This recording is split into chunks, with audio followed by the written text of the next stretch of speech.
Bueno, estamos de regreso y en los anticipos adelantábamos, ¿no? Uno de los temas que tenemos para charlar hoy y para compartir con ustedes tiene que ver con la situación de las víctimas, ¿no? De distintos hechos de violencia en nuestro país y un pedido que se ha vuelto unánime a nivel general y tiene que ver con la aplicación ya de manera concreta de esta ley para las víctimas que ha sido reglamentada justamente hace muy poquito y que estamos, bueno, esperando que entre en vigencia. Están todas las víctimas. Se ha conformado justamente una organización en donde hay referentes a nivel nacional. Estamos con una de ellas, que es María Luján Rey, y justamente hoy va a participar de un encuentro que se va a realizar a las 6 de la tarde en la Facultad de Derecho, en donde se va a profundizar un poco respecto de esto, ¿no? El nuevo paradigma de las víctimas. Le damos la bienvenida, un saludo, ¿no? Y bueno, Gracias por venir. bienvenida a la Gaceta. Un gusto estar en Tucumán, gracias a ustedes por esta invitación y por ayudar también a difundir esta convocatoria que tiene que ver con dar a conocer los alcances de esta nueva ley.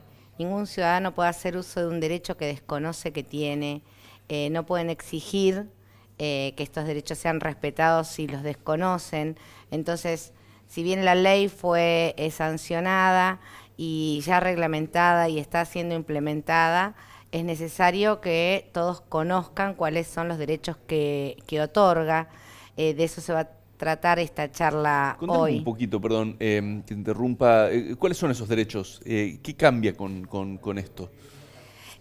Fundamentalmente la asistencia integral a la víctima desde el minuto cero, y esto Sí, tiene que ver con contar con un patrocinio jurídico en caso de querer llevar adelante una acción penal, que hasta el momento no lo teníamos. sí, Para decirlo sencillo, un abogado que defienda el interés de la víctima o del familiar de víctima. claro. Eh, Pensamos que esto era un derecho que hace mucho debería haberse por lo menos tenido en cuenta, ¿no? Hay tantas familias que no tienen la posibilidad. Llevar adelante un proceso penal implica tener las herramientas muchas veces económicas para poder pagarse un abogado Sí, y si no quedar fuera de este proceso. La ley garantiza este derecho, como también el de poder informarse en cómo va una causa, cómo está un expediente, sin ser querellante de la misma. claro. Que esto también, el derecho a estar informado sobre una causa de un delito que nos tocó. Claro, Luján, Eh, justamente te interrumpo por eso. sí. Vos sos la mamá de Lucas Megnini, quien fue víctima de la Tragedia tragedia de de Once. 11, exactamente. ¿Cómo crees que hubiese sido el proceso que te tocó vivir si esta ley hubiese existido en aquel momento? Mira, fundamentalmente creo que nuestra ausencia del Estado en ese momento la vimos más reflejada en otras cosas que esta ley alcanza, como por ejemplo la asistencia integral, Ujú, médicos, psicólogos, trabajadores sociales. A 6 años y medio que se cumplen de la tragedia de Once, tenemos 2 suicidios entre los sobrevivientes. Esas muertes eran evitables claro. si se hubiera contado con un acompañamiento psicológico acorde a lo que se necesitaba después de un claro. trauma tan grande como fue para cada uno de los pasajeros del Chapa 16. Una asistencia económica, hay que pensar que muchos perdieron el sostén del hogar en esa tragedia, o que muchos trabajadores en condiciones precarizadas no tenían ART, ni seguros, ni licencias, y cuando pudieron reponerse de sus afecciones psíquicas, Sí. emocionales o físicas, no pudieron reintegrarse a sus trabajos, a sus labores, y eso implica no tener para darle de comer a sus hijos. Claro. Luján, esta ley también comprende la creación de un observatorio, ¿no? ¿Cuál sería el rol y por qué es tan importante esto, ¿no? Este seguimiento que haría. El observatorio que está previsto en la reglamentación y que preside el ministro de Justicia de la Nación, el doctor Germán Garabano, coordinado por Luciana Carrasco, se conforma por familiares de víctimas y víctimas de todo el país y de diferentes delitos. La idea es promocionar esta ley,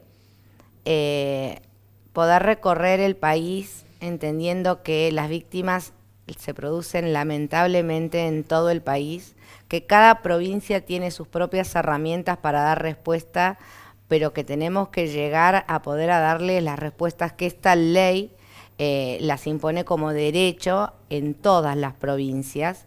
Sabemos que acá en Tucumán hay una ley Sí. que hace mucho tiempo que está sancionada, Sí. pero nunca reglamentada. Sabemos que es una muy buena ley, pero una ley que queda en el papel y que no se lleva a la práctica y que no le da a las víctimas lo que las víctimas necesitan, digamos, no deja de ser una letra fría que no nos sirve. Hoy el observatorio tiene como uno de sus objetivos, aparte de promocionar esta ley, también ir concientizando en todos, y por eso es importantísimo la participación hoy de no solamente de quienes tienen contacto con las víctimas en el ámbito judicial, abogados, jueces, fiscales, sino en todos los ciudadanos, para poder realmente llevar a la práctica este cambio de paradigma, ¿no? La víctima es un ciudadano que no elige lo que le toca vivir. La víctima no de ninguna manera sale de su casa pensando... Cualquiera de los que estamos hoy, que te estamos escuchando, mañana podemos ser víctimas, ¿no? Y es difícil pensarlo. Y yo entiendo que al ciudadano común y al que no le pasó encuentre cierta resistencia a ponerse en nuestro lugar, porque es un lugar muy doloroso y al que nadie quiere llegar. Pero la realidad es que por diferentes hechos, delitos graves, muchas veces evitables, uno de un momento para el otro se convierte en víctima o en familiar. Y ahí es donde uno ve cuántas cosas tenemos que cambiar. Tenemos una mirada que responsabiliza a las víctimas, como que por algo te pasó lo que te pasó, y a veces está tan... digamos, tan arraigada que ni siquiera nos damos cuenta. Nos dicen, me robaron, y ¿dónde estabas? No importa, ¿dónde? ¿Qué estabas haciendo? No importa. Digamos, la víctima nunca es responsable, ¿sí? Y esto se traduce en malas prácticas que muchas veces generan una revictimización.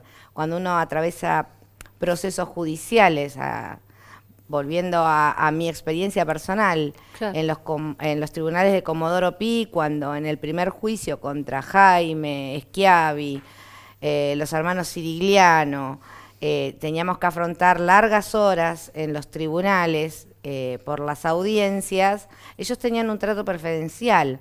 Ellos podían usar los ascensores y los familiares de víctimas las escaleras. Ellos entraban por una puerta hasta donde llegaba el auto y los familiares teníamos que dar 1000 vueltas. Una consulta, justamente nombraste a estas personas. Hoy somos todos testigos de este proceso que tiene que ver con los cuadernos de las coimas. Están por allanar el departamento de la expresidenta. Todos los caminos dan a entender en esta investigación, todos los caminos conducen a Debido, y a personas más arriba de él, pero Debido es uno de los nombres claves en todo este proceso. ¿Qué te genera? Vos que lo viste sentado ahí, Jaime. A mí me genera bronca, me genera impotencia, pero también reconfirma el orgullo que siento por la lucha que hemos llevado adelante los familiares de las víctimas de la tragedia de Once, que fuimos capaces de señalar a Debido cuando Debido era ministro, que fuimos capaces de sentar a Debido frente a la justicia cuando todavía tenía los fueros de ser diputado, que no teníamos el miedo, no, nosotros no salimos como escuchamos ahora, jueces llorando, y sí hemos sido objeto de persecuciones, de intentos de cooptación, digamos, y todo eso lo pudimos igual sobrellevar sin bajar los brazos, sin claudicar en la lucha. Hoy Debido está a las puertas de una sentencia por nuestra causa, va a ser la primera causa que lo tenga condenado. Y lo que sí me llama a la reflexión es, me parece esperanzador ver a una ciudadanía que hoy está atenta a cuadernos, a bolsos, que tienen que ver con la plata que se han robado. Eso te iba a preguntar. Me parece que lo que no hay que perder de vista es que cada uno de esos billetes es una vida que se perdió. La corrupción es la cara visible de la muerte. Digamos, la muerte es la consecuencia, no es el enriquecimiento de unos pocos. Esa es una cara. Y eso es lo que por ahí hoy genera en la gente mayor indignación.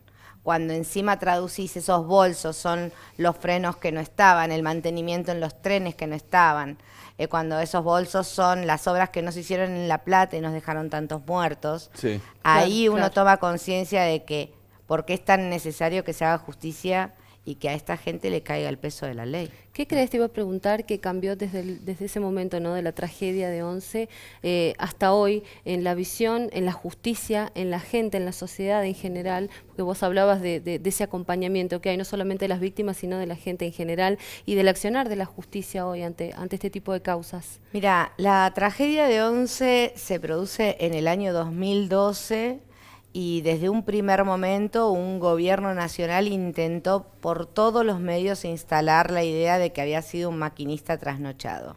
Aún después de una sentencia que fue confirmada por una instancia superior, tenemos una expresidenta que sigue insistiendo con la única responsabilidad del maquinista.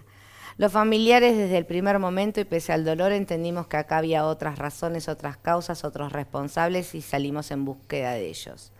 La sociedad que nos acompañaba, conmovida por el dolor y por sentir mucha empatía con lo que nos había pasado, aún lo hacía nos palmeaba la espalda y nos decía, no va a pasar nada, nadie va a ir preso.